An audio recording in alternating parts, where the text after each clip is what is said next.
शांतिपुर नाम का एक छोटा सा गांव था जहां के लोग सादगी से अपनी जिंदगी बिताते थे। लेकिन इस गांव में हर किसी को किसी न किसी समस्या का सामना करना पड़ता था। कभी झगड़े, कभी रिश्तों में खटास, तो कभी रोजमर्रा की परेशानियां। इन सब के बीच एक नाम हर किसी की जुबान पर था, बाबा रामदेव। गांव के लोग मानते थे कि बाबा रामदेव के पास हर समस्या का समाधान है। उनकी कुटिया गांव के किनारे पर थी, जहां लोग दूर दूर से अपने मसले लेकर आते थे। बाबा को लोग पहुंचा हुआ साधु मानते थे, लेकिन हकीकत में वह एक बहुत चालाक आदमी था।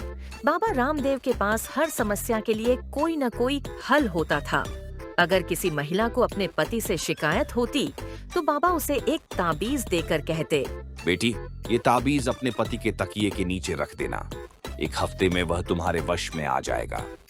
अगर किसी किसान की फसल खराब हो रही होती, तो बाबा उसे दम वाला पानी देकर कहते, इसे खेत में छिड़क दो, तुम्हारी फसल फिर से हरी भरी हो जाएगी।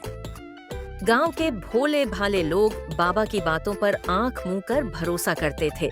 अक्सर उनकी समस्याएं समय के साथ खुद ठीक हो जाती थीं, लेकिन वे इसे बाबा की कृपा मानते थे। एक दिन गांव का किसान रामू बाबा के पास पहुंचा। बाबा जी, मेरी फसलें खराब हो रही हैं, कुछ उपाय बताइए। बेटा, ये जड़ी बूटी ले जाओ और अपने खेत के चारों तरफ डाल दो, तुम्हारी फसल फिर से लहलहा उठेगी। रामू ने बाबा की बात मानी। कुछ दिनों बाद बारिश हुई और उसकी फसल सचमुच अच्छी हो गई। रामू ने सोचा कि यह सब बाबा की वजह से हुआ, जबकि यह महज एक संयोग था। बाबा रामदेव महिलाओं के बीच भी बहुत लोकप्रिय था। एक दिन नीहा नाम की महिला बाबा के पास आई। बाबा जी, मेरे पति हर समय गुस्सा करते रहते हैं, मैं बहुत परेशान हूँ। बेटी, ये ताबीज लो और इसे अपने पति की जेब में रख देना। कुछ ही दिनों में वह तुम्हारे प्रति नरम हो जाएगा। नीहा ने बाबा की बात मानी और कुछ दिनों बाद उसके पति का स्वभाव थोड़ा बदल गया। नीहा ने इसे बाबा का चमत्कार माना, जबकि बदलाव किसी और वजह से हुआ था। बाबा रामदेव अपनी सेवाओं के बदले लोगों से तरह तरह के उपहार लेता था।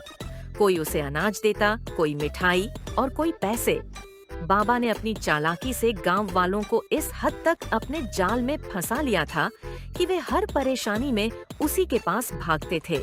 गांव का एक नौजवान अजय बाबा रामदेव की सच्चाई जानने की ठान चुका था।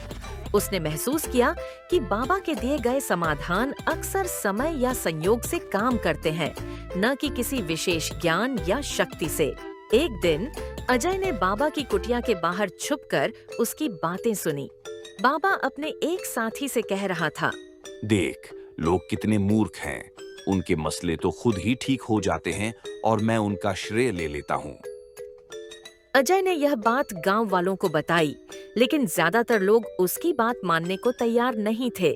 उन्होंने बाबा पर आंख मूंद कर भरोसा कर रखा था। कुछ महीनों बाद गांव में एक बड़ा विवाद खड़ा हो गया। बाबा रामदेव ने इस बार एक ऐसी कहानी घड़ी जो ज्यादा दिनों तक नहीं चली। गांव के कुछ लोगों ने उसकी चालाकियों को समझना शुरू कर दिया। धीरे धीरे गांव वालों ने बाबा पर विश्वास करना छोड़ दिया। बाबा रामदेव ने अपनी कुटिया छोड़ी और कहीं और चला गया। लेकिन गांव वालों के लिए यह घटना एक सीख बन गई। उन्होंने जाना कि अंधविश्वास से बचना और अपनी समस्याओं का हल खुद ढूंढना ही सबसे बड़ा उपाय है।